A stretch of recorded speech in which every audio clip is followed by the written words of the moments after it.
Hello students, तो आज हम चलेंगे क्लास 10th का सबसे इम्पोर्टेंट एक क्वेश्चन जो कि 5 मार्क्स में हमेशा पूछता है और हर साल आपको किसी न किसी रूप में इस क्वेश्चन पे क्वेश्चन देखने को मिलेगा, या फिर इसका स्टेटमेंट पूछेगा या फिर इसी को पूछ देगा प्रूफ सहित। तो आइए देखते हैं इस क्या है बेसिक प्रोपोर्शनैलिटी थ्योरम।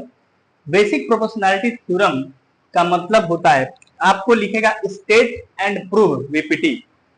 तो स्टेट का मतलब होता है कि सबसे पहले आप स्टेटमेंट को लिखेंगे। इसके स्टेटमेंट क्या है? स्टेटमेंट होता है इसका, स्टेटमेंट होता है if a line drawn, if a line drawn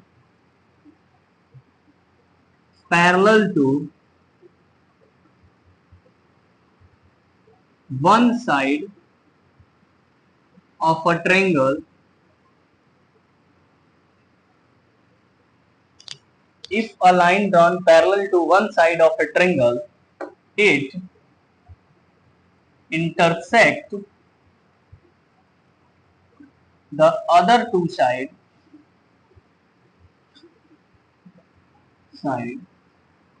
and other two sides and divide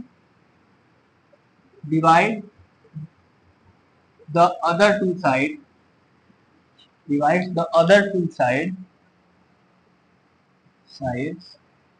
in the same ratio, in the same ratio। इसका मतलब ये हुआ कि अगर कोई लाइन किसी ट्रायंगल के एक साइड के पैरेलल जाती है तो अदर टू साइड, उस साइड को छोड़ के बाकी के दोनों साइड को इंटरसेक्ट करती है। और कैसे इंटरसेक्ट करती है? तो इक्वल रेशियो में इंटरसेक्ट करती है, सेम रेशियो में इंटरसेक्ट करती है। मतलब कि एक ट्रायंगल है, ये एक ट्रायंगल है, इस ट्रायंगल को बना लीजिए। ये ट्रायंगल है हमारे पास ए बी सी। ट्रायंगल का नेमिंग है ए बी सी। ये ट्रायंगल के पैरेलल, एक साइड के पैरेलल एक लाइन जाती है। इस ट्रायंगल के if a line drawn parallel to one side of triangle का मतलब हुआ ये एक एबीसी ट्रायंगल हुआ, तो इसके एक साइड के पैरेलल एक लाइन जाती है। मान लीजिए ये लाइन यहां से ऐसे जाती है, ये लाइन ऐसे गई, पैरेलल गई, मतलब ये दोनों आपस में पैरेलल हैं। तो ये अदर टू साइड को दो जगह इंटरसेक्ट की। मान लो ये पॉइंट डी हो गया और ये पॉइंट ई हो गया, डी ई पर इंटरसेक्ट की। तो हमसे क्वेश्चन कह रहा है कि इंटरसेक्ट कर दी तो आपका जो ये रेशियो होगा, जिसमें लाइन इंटरसेक्ट की है, डिवाइड किया अदर टू साइड को सेम रेशियो में, मतलब ये रेशियो जितना होगा उतना ही ये होगा, एडी अपन डीबी उतना ही ए अपन ईसी होगा। तो हमसे क्वेश्चन में कह रहा है कि प्रूफ हमें क्या करना है, इसमें हमें प्रूफ करना है कि सेम रेशियो में डिवाइड कर रहा है। सेम रेशियो में डिवाइड कर रहा है मतलब AD upon DB equal to A upon EC. फिर से समझते हैं बेसिक प्रोपोर्शनैलिटी थ्योरम में स्टेटमेंट क्या होता है? If a line drawn parallel to one side of a triangle, it intersect the other two side and divide the other two side in the same ratio. मतलब अगर कोई line किसी एक side के पैरेलल जाएगी तो अदर टू साइड को intersect करेगी दो पॉइंट पे। देखो डी और ई पॉइंट पे इंटरसेक्ट की, और जब इंटरसेक्ट करेगी तो जो रेशियो होगा साइड्स का, जैसे डिवाइड की ना, डी और ई से डिवाइड की, तो जो एडी और डीबी का रेशियो होगा वो उतना ही होगा जितना ए और ईसी का रेशियो होगा। सही बात? तो चलिए, मतलब हमें प्रूफ करना है कि ए अपॉन में EC, we have to prove, या फिर टू प्रूव इसको लिखते हैं। हमें क्या प्रूव करना है? तो हमें प्रूव करना है A upon EC equal to AD upon DB, AD upon DB equal to A upon EC. सही है? AD upon DB equal to A upon EC हमें प्रूफ करना है। इसको प्रूफ करने के लिए हम थोड़ा सा कंस्ट्रक्शन करेंगे। इसमें क्या कंस्ट्रक्शन करेंगे? तो कंस्ट्रक्शन में लिखेंगे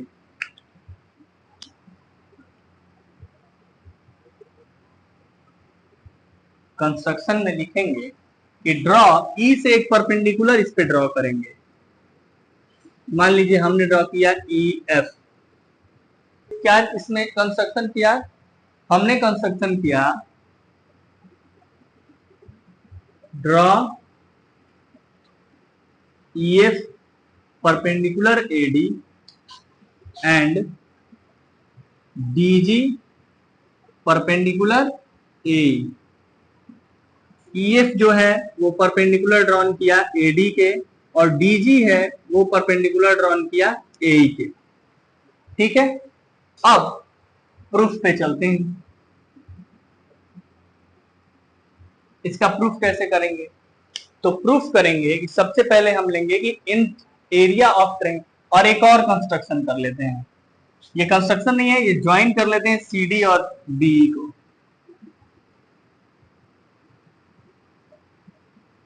इसका भी यूज आएगा आपको क्वेश्चन में, मैं दिखाऊंगा। तो join and join C D and B, C D and B.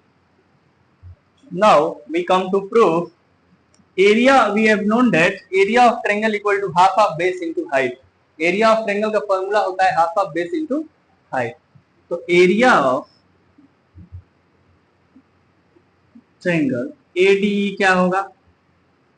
area of triangle ADE क्या होगा? area of triangle ADE, ऊपर वाला ट्रायंगल क्या एरिया ADE का एरिया क्या होगा? अगर बेस हम AD को लें, एक बार हम बेस किसको लेंगे? AD को लेंगे, तो परपेंडिकुलर क्या होगा? EF होगा। अगर ADE का एरिया मुझे निकालना है, हमने AD को बेस लिया तो परपेंडिकुलर EF होगा। तो फॉर्मूला होगा half of AD into EF। ये एरिया ऑफ ट्रायंगल ADE का निकला हमारे पास एरिया।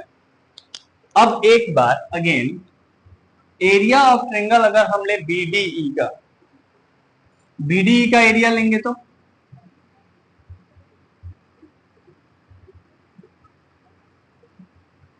BDE का जब एरिया निकालेंगे तो BDE में बेस तो BDE होगा, BD, बट इसके लिए भी परपेंडिकुलर क्या होगा? EF ही परपेंडिकुलर होगा, क्योंकि हमेशा ट्रायंगल कैसा भी हो हाइट तो परपेंडिकुलर हाइट लेते हैं। इसमें परपेंडिकुलर हाइट क्या है? EF है। तो area of triangle BD equal to half of base है BD इंटू हाइट, इसमें क्या हो जाएगा? EF। अब ये हमारे पास हो गया पहला और ये हमारे पास हो गया दूसरा equation. Now equation 1 upon equation 2 अगर हम करते हैं तो इक्वेशन 1 क्या है? Area of triangle ADE upon equation 2 में इधर LHS क्या है? Area of triangle BDE। इधर है half of AD into EF और इधर है half of BD into EF। EF same same, और जब EF सेम सेम होगा तो हाफ से हाफ को कैंसिल कर देंगे, EF से EF को कैंसिल कर देंगे, तो हमारे पास यहां से निकल के आएगा AD अपॉन BD। मतलब हम ट्रायंगल के रेशियो देखें तो area of triangle ADE, area of triangle ADE upon area of triangle BDE, हमारे पास क्या आया? AD upon BD। आया समझ में? इसको हम इक्वेशन क्या कर लेंगे? थर्ड लेट कर लेंगे। और आते हैं फिर से एक बार अगेन दूसरे पेज पे, मैं तो यही लिख लूंगा। इतना लिखने के बाद, ये फिगर बनाने के बाद, आप ये लिखने के बाद सेकंड पेज पे चलेंगे, तो अगर पेज भर गया होगा तो। और अब चलेंगे किस पे? Again area of triangle ADE, again area of triangle ADE। इस बार एरिया ऑफ ट्रायंगल ADE में पहली बार ऊपर का ट्रायंगल का एरिया लिए थे तो क्या लिए थे? बेस AD लिए थे, और हाइट क्या लिए थे? EF लिए। इस बार ADE का एरिया निकालेंगे, लेकिन इस बार बेस क्या लेंगे? AE, और परपेंडिकुलर क्या लेंगे? DG। वेरी गुड, अब हाफ ऑफ बेस क्या हो जाएगा यहाँ पे ए, और यहाँ पे परपेंडिकुलर क्या हो जाएगा डीजी।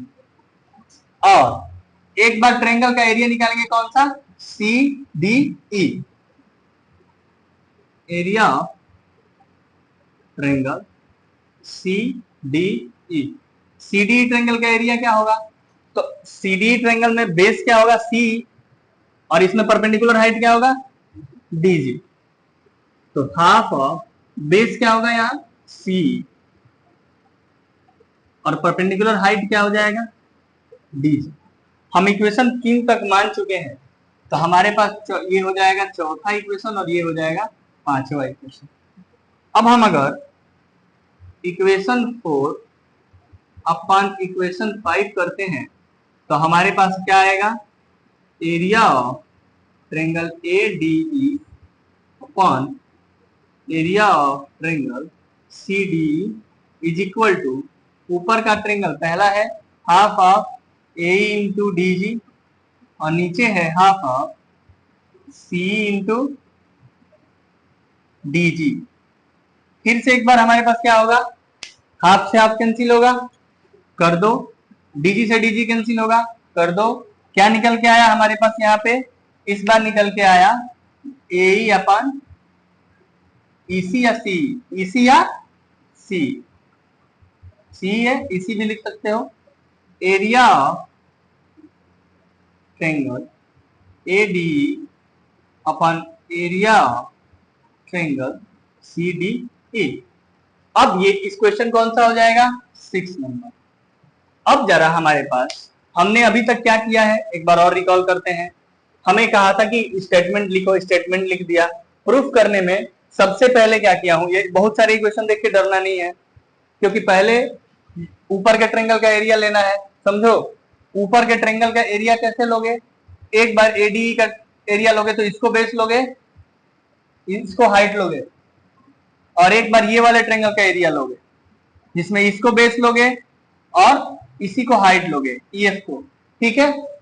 दूसरी बार आप उसको डिवाइड कर लोगे, 1/2 कर लोगे तो क्या आ जाएगा तुमको एडी अपन डीबी आया।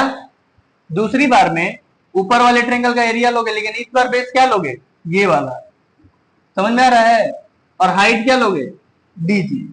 फिर इस बार दूसरा ट्रायंगल कौन सा लोगे सी डी ई, इस बार बेस क्या लोगे सी और हाइट क्या लोगे डीजी। अब कह रहे होगे सर जी ये ट्रायंगल ही क्यों ले रहे हैं, तो सुनो इसलिए ले रहे हैं कि मुझे एडी अपन डीबी करना है और इसमें ए ही अपन ईसी लाना है।